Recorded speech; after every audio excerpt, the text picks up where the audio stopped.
This is our progress report for Team Analytics. I'm Kirk Jensen, and my team members are Alana, Anu, and Ashton.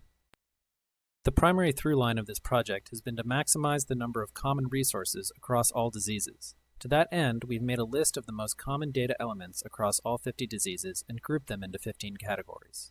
Each category maps to a FHIR resource, and we've completed 14 mappings so far. Ultimately, these mappings will be converted into queries that can be passed to a FHIR server, so we've set up a local FHIR instance for testing. Given what we've learned about the information contained in the mappings, we've defined a JSON structure to encapsulate the information and Python scripts to generate those queries. The next step is to create an extension that will encapsulate this data format. Finally, now that we've done some manual mapping work, we have a better idea of what parts of the process can be automated. We've begun writing some Python scripts to parse Excel spreadsheets into CSV files so that we can start working with the data in Python. I'm going to talk a little bit about the progress we've made on the server side, and Alana and Anu will give you an update on the groupings and mappings we've come up with, and Ashton will give you an update on our timeline. This is an example of a query that will be used to retrieve supplemental data from a FHIR server.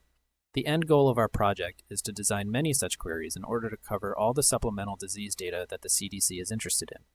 The example here is for liver function tests, which covers several supplemental fields for hepatitis. I've used the FHIR client Python library, and the example here assumes the server has been initialized and the observation resource has been imported.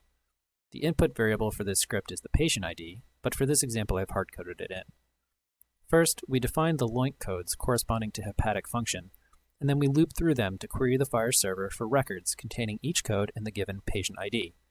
This results in a list of 6 records, and we can examine them individually by printing their JSON representation. The queries we'll be designing need to be stored in a convenient format. The JSON example shown here includes all the information needed to run the query I just demonstrated. The next step for our project on the server side is to create a FHIR extension that encapsulates the information shown here. If the CDC receives an initial case report containing a patient ID and a disease name, they could use our Python scripts to query this new resource for all the different types of supplemental data relevant to that disease. And then they can generate queries like the one shown on the previous slide. An example of a category that the data elements were grouped into is symptom. This covers any symptoms the patient is experiencing as a result of the illness. You can see here details of the category, which will primarily map to the observation resource in FHIR.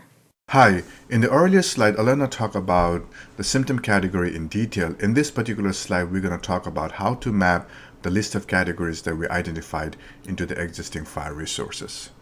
So the table presented in the slide, the left-hand column represents the list of categories, and the right-hand column shows the list of mapped FHIR resources. Some of the FHIR resources listed in the second column are not available in the Georgia Tech server.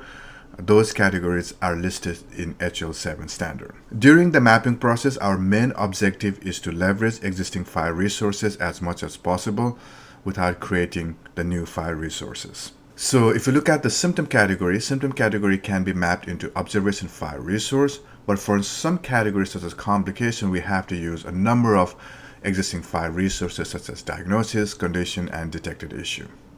For categories such as travel and immigration, there is no FHIR resource that we can leverage, and we might need to extend or create a new FHIR resource to deal with such categories. We talk about this mapping with our project mentor, and based on the feedback, we will be further improving this particular mapping process.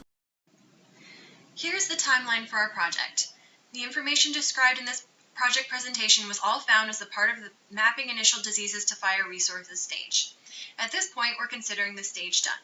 Our project is now in the right app to translate diseases to FHIR resources stage. Our next step will be to create the queries described earlier in the project for each disease we've been given. We'll start by mapping a few manually using the categories to FHIR resources we have defined. Once we have done this, these base query examples will give us a good template to use in writing an app to help automate this process. This app will help us create our queries for each disease, which combined will be the final product we will hand over to our mentor at the end of the project. We will all be working on each portion of the project together. Some steps, such as manually mapping a few diseases to start off, can be done by each of us in parallel.